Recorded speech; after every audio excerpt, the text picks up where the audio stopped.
नमस्कार, आप देख रहे हैं दिल्ली लाइव। मैं हूं आपके साथ कीर्ति हर्ष बिंदल और बुलेटिन का आगाज महत्वपूर्ण खबर के साथ। बीजेपी ने राज्यों के प्रभारी सह प्रभारी घोषित कर दिए हैं।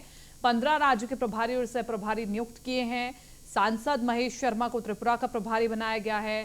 सांसद हरीश द्विवेदी बिहार के सह प्रभारी बने हैं। लक्ष्मीकांत वाजपेयी को झारखंड का प्रभारी बनाया गया है। अरुण सिंह को राजस्थान का प्रभारी बनाया गया है। रमाशंकर कठेरिया को मध्य प्रदेश का सह प्रभारी बनाया गया है। तो ये इस वक्त की बड़ी खबर हम आपको बता रहे हैं। 2024 की तैयारियां शुरू हो चुकी है और आप देखिए कि 15 नए प्रभारियों को एक अहम जिम्मेदारी मिली है। लिस्ट हमारे पास है और ये तस्वीर भी हम आपको दिखा रहे हैं। देश के उपराष्ट्रपति जगदीप धनखड़ ने the Arabic version of Majma ul Bahrain of Dara Shikoh की पुस्तक का विमोचन किया और साथ ही नेपाल के मशहूर गायक आनंद कार्की के गीत अतुल्य भारत को भी लॉन्च किया। आजादी के 75वें अमृत महोत्सव पर देश ही नहीं दुनिया के कलाकार भी भारत के इस पावन अवसर पर अपनी कला से सभी को प्रेरित करते हैं। न्यूज़ वन इंडिया में आपका स्वागत है। मैं हूं वसीम फरूज और आज हमारे साथ मौजूद हैं नेपाल के मशहूर गायक आनंद कार्की जी और आज बात करेंगे उनसे उनके नए सॉन्ग रिलीज पे अतुल्य भारत को लेकर। सर बहुत बहुत स्वागत है आपका। Thank you so much. Sir आज आपका जो सॉन्ग है वो खुद भारत के उपराष्ट्रपति श्री जगदीप धनखड़ जी ने लॉन्च किया है, तो इस बारे में क्या कहेंगे सर? ये मेरा सौभाग्य है कि उनके हाथों से लॉन्च हुआ है और ये गाना भारत के ऊपर हमने समर्पित किया हुआ है भारत के बारे में। और इसको लिखा है कृष्ण अधिकारी सेवक जी ने बहुत अच्छे ढंग से और भारत की प्रशंसा की हुई है। तो उसको म्यूज़िक उसी ढंग से बना और उसी ढंग से हमने और संजीवनी जी ने गाया है इस गाने को। तो अपने हिंदुस्तान और नेपाल की दोस्ती को बड़े अच्छे तरीके से पेश किया है। आज़ादी का 75वां महोत्सव है, तो क्या कहेंगे सर? अब ये दोस्ती बरकरार रहे सदियों तक। अब कहीं इस म्यूज़िक से एक रिलेशन और संबंध जुड़ता है। सो इस वजह से हम लोगों ने ये गाने वगैरह बनाए हम लोगों ने। सो सारे लोगों को पसंद आएंगे। सबके मन में नेपाल के लिए एक अच्छा पॉजिटिव मैसेज जाएगा। अब सब दोस्तों को, दो देशों को एक आपस में एक म्यूज़िक से मिलाएगा।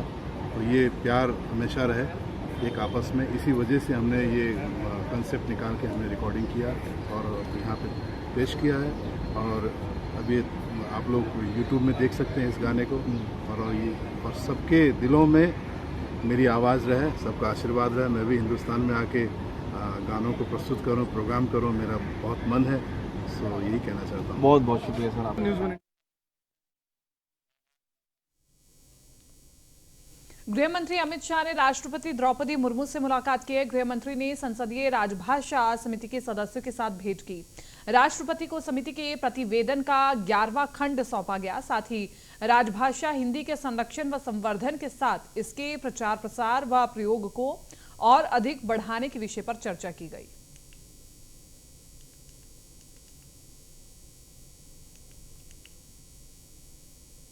केंद्रीय गृह मंत्री अमित शाह ने Fit India Freedom Rider biker rally को हरी झंडी देकर के रवाना किया। इस दौरान उन्होंने कहा 75 बाइक पर 120 राइडर जिनमें 10 महिलाएं भी शामिल हैं 75 दिन के भ्रमण के लिए निकलेंगी और 6 अंतर्राष्ट्रीय सीमाओं सहित 34 राज्यों को छुएंगे।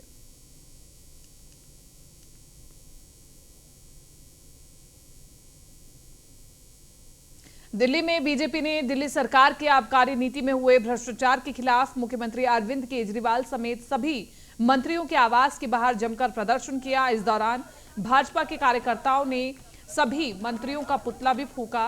वसंत कुंज स्थित मंत्री कैलाश गहलोत के निवास स्थान पर अनाधिकृत प्रकोष्ठ दिल्ली प्रदेश भाजपा के संयोजक के तत्वावधान में कैलाश गहलोत का पुतला दहन किया गया।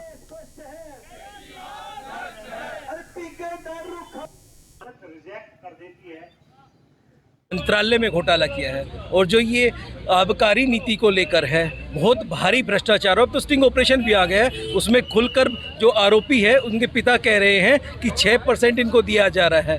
हजारों करोड़ की लूट केजरीवाल और उनके मंत्री कर रहे हैं। अभी तो नंबर लग रहे, सत्येंद्र जैन का नंबर आया, अब सिसोदिया का नंबर है, अभी कैलाश गहलोत भी अंदर जाने वाले हैं।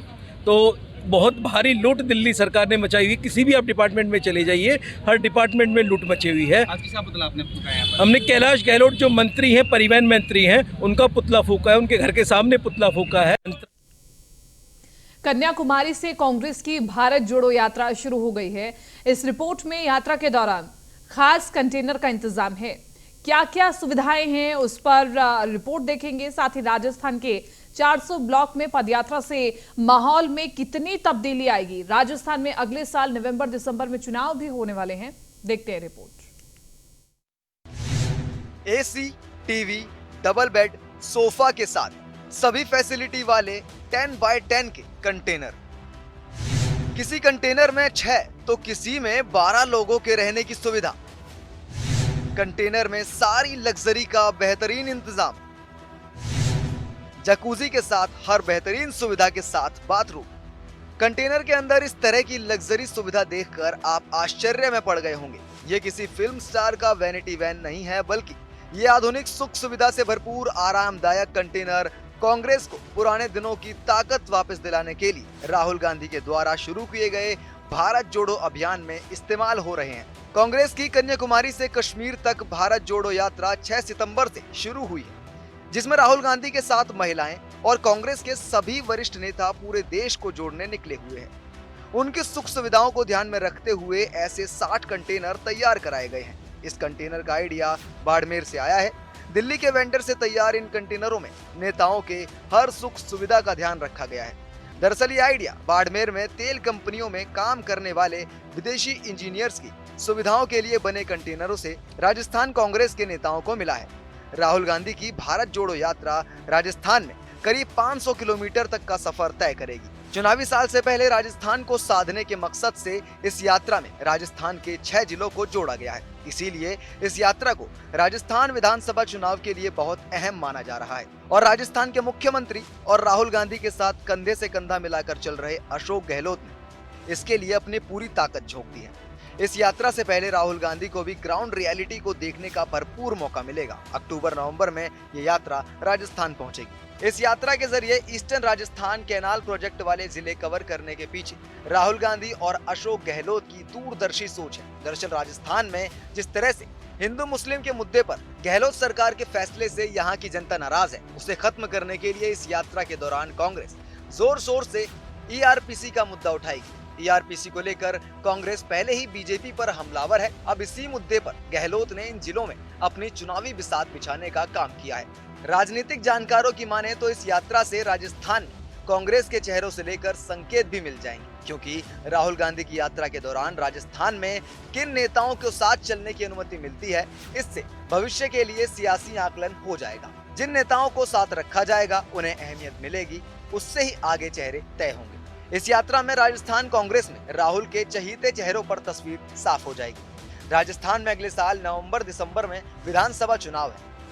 उससे पहले इस यात्रा से सियासी माहौल का अनुमान लगाया जाएगा और माना जा रहा है कि गहलोत पायलट को लेकर राजस्थान में मची सियासी जंग भी इस यात्रा के दौरान खत्म हो जाएगी और राजस्थान के अगले सीएम पद के उम्मीदवार का चेहरा भी सामने आ जाएगा।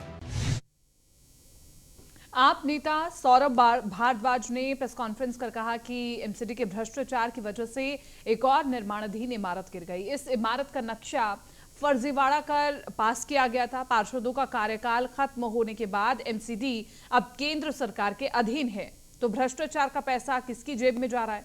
सरल में 100 गज तक की इमारत के नक्शे पास होते हैं। ये इमारत 100 गज से बड़ी थी, तो नक्शा कैसे पास हो गया? विधायक सोमदत्त का कहना है कि पिछले 4 सालों में 5 हादसे हो चुके हैं। सिर्फ एमसीडी की लापरवाही की वजह से कई लोग अपनी जान गंवा चुके हैं। इस दौरान उत्तरी दिल्ली नगर निगम के पूर्व नेता प्रतिपक्ष विकास गोयल भी मौजूद रहे।